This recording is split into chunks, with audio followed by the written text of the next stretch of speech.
Welcome back everybody to Benstone Fishing. It has been way too long since I've made a video, but I'm very excited about today. The current time is 3:21 in the morning. It has been a long time since I've gotten myself out of bed this early to do something for myself, so I'm very excited. Today we're going to be trying to track down some big walleyes, some big crappies, and really anything else we can catch up north in Minnesota. This is a bite that I got on the tail end of last year. Didn't get to really experience it much.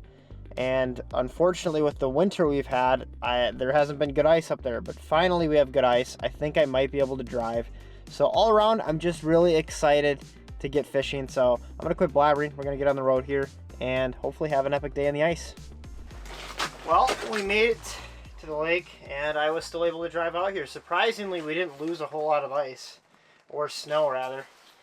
It is end of January and we are dealing with temperatures up north in the upper 40s and down in the cities it might even hit 50 this week, which is just bizarre. So luckily we could still drive out here. Now here's to just hoping that the fish are still here, because it's been a couple of days since I've been here and there are a lot of holes drilled on the spot that I was fishing. So that kind of sucks, but you know what, we're on the water, we're not going to complain.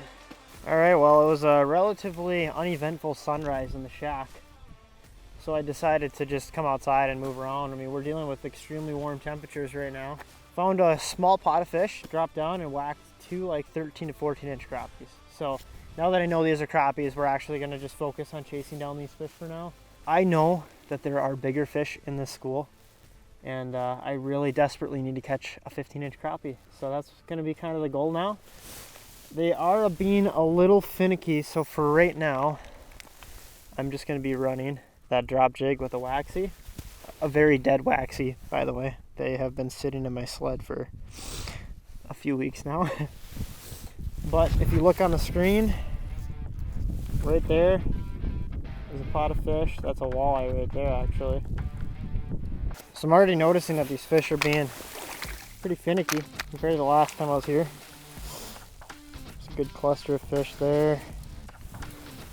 Just because I see that school does not mean those are the only fish I want to chase, but that looks like the best concentration I have, about 20 feet or so. So I'm going to go punch over there and you should see me pop through on the screen here.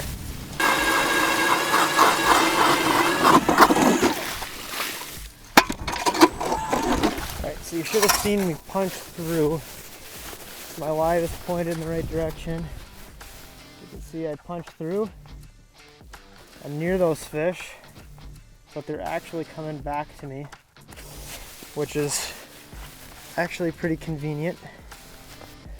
You can see me dropping down, and I should be able to just get right in front of these fish, pop a couple of jigs.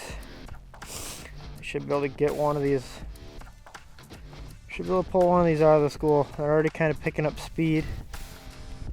You can see there's a few fish coming up to my jig right now.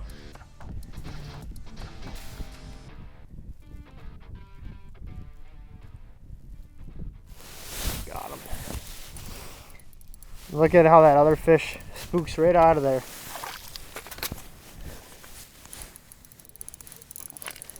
Doesn't feel giant, but then again, oh, it's a nice one. It's a nice one. So when you're on schools like this, it's really important that you stay on top of them. You're gonna spook a lot of fish.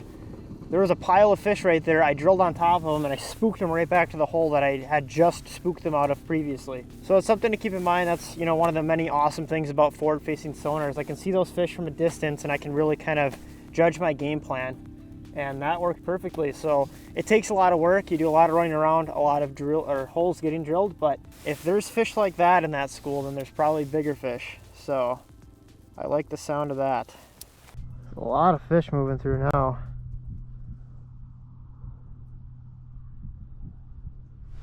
There we go, finally. Feels big, actually. Could be a bass. I don't know if this is a crappie. Could be a big one. I'm a little scared, honestly. Oh my goodness gosh. That is a freaking giant. Wow. I have been working extremely hard to get bit. That is a freaking whale. Look at the size of that crappie. Oh my goodness. That's up there with one of my biggest crappies. That's a 15-inch crappie. Not exact, but that is a 15, if not very close, inch crappie. I'm not gonna lie, this morning was getting kind of frustrating trying to stay on these fish, but when you put in the work, it oftentimes pays off. That's my biggest crappie. I'm excited now because I suspect that's not the biggest fish in this area, so. You know, the nice thing about doing this too is the more holes I drill, the higher the chances become of me already having a hole drilled where these fish are. And look at this cluster of big fish that's just sitting here. These are all big crappies. This one's gonna smack it. Boom. That feels like another sizable fish. You know it's a good crappie when it's making the drag zing a little bit on the way up. That might even be bigger than the other one. Are you kidding me right now? Another 14 and a half. Look at how wide that crappie is. Get him back.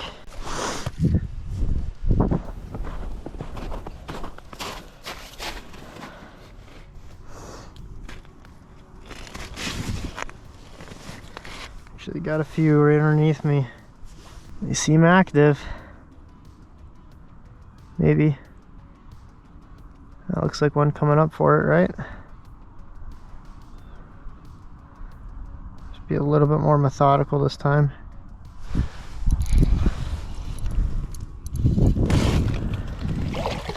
Oh no. I'm wrapped in my pole. Nope. Nothing I can do about it. Feels like a good fish though. Feels like actually a really good fish. Oh my god, this might be the biggest one yet. This might be the biggest one yet. That's definitely. I don't know, dude. They're all big. That is another stud. Like right around 13 and a half, 14. And that's like the average size. That is just absolutely nuts. And like I said, there's bigger fish in this school. This is crazy. All right, see you later, dude.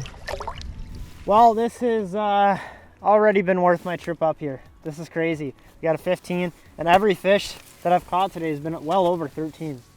So that is pretty sick. I'm sure somebody's gonna roast me for using a fold-out tape like this, but sorry, I'm not gonna carry around my musky bumper. I'm just not gonna do that. I have it with, so if we do get a true giant, we'll measure it on that. But we're just out here for fun.